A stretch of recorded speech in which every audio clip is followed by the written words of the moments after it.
The conversational past tense in German, or das Perfekt, homework help. So what is it?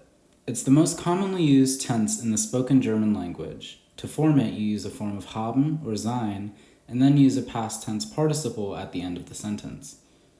Past participles are normally formed by using ge as a prefix and t as a suffix. But first, let's review haben und sein. Haben, which means to have.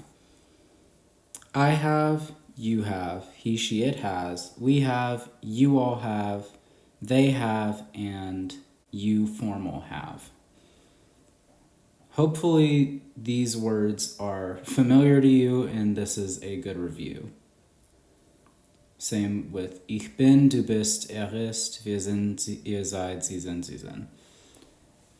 So I am, you are, he is, and etc.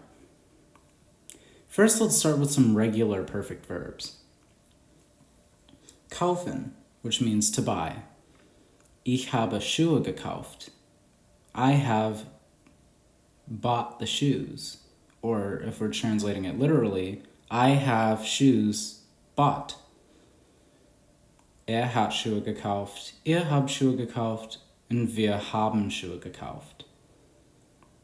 So now that we know this, let's try to turn this into a question. We use du as the subject, or the person who would answer the question. So we would start with the base sentence of, you have something bought. So du hast etwas gekauft. You bought something, basically.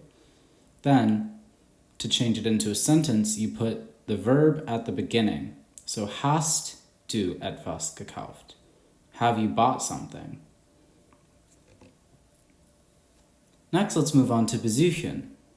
Notice how this one, when we turn it into a past participle, does not start with ge.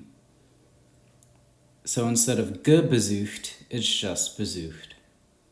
So to say the sentence, I visited the woman, or I have visited the woman, it would be ich habe die Frau besucht.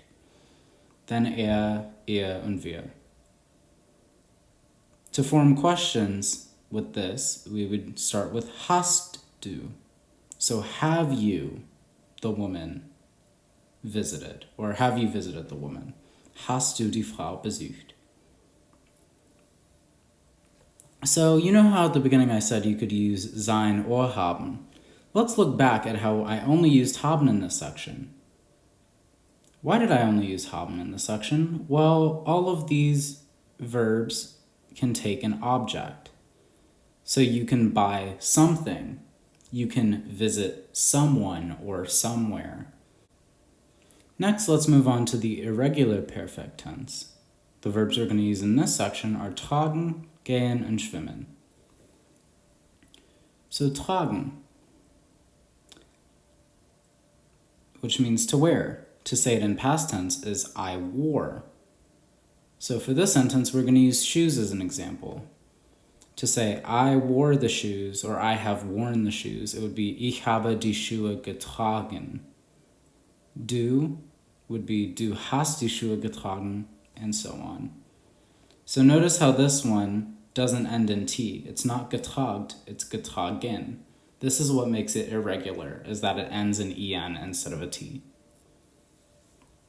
Now let's use gehen, to go. Notice how here I am using sein instead of haben. So ich bin zu Kaufhaus gegangen means I went to the store. Or literally, I am to the store going. Same with du bist, ist, wir sind, and ihr seid. Next, let's use schwimmen. Something I like about this verb is that it's similar to English. In English, you wouldn't say, I swimmed yesterday. You would say, I swam. It works the same way in German. Instead of saying schwimmen, which is present tense, to say it in past tense, it's geschwommen. So notice how the vowel changes the same way. Swim, swam, schwimmen, schwommen. So I swam is ich bin geschwommen, you swam is du bist geschwommen, and so on. In conclusion, first we have to figure out if we're using haben or sein. Is there movement is a good way to think about it with the sein ones. Like going somewhere and swimming are all involved in motion. Next, we need to know who is doing it. Is it ich? Am I doing the action? Du, sie, es, wir, etc. Then we have to conjugate the form of haben or sein, respectively. I hope this helped clarify some parts about das Perfekt.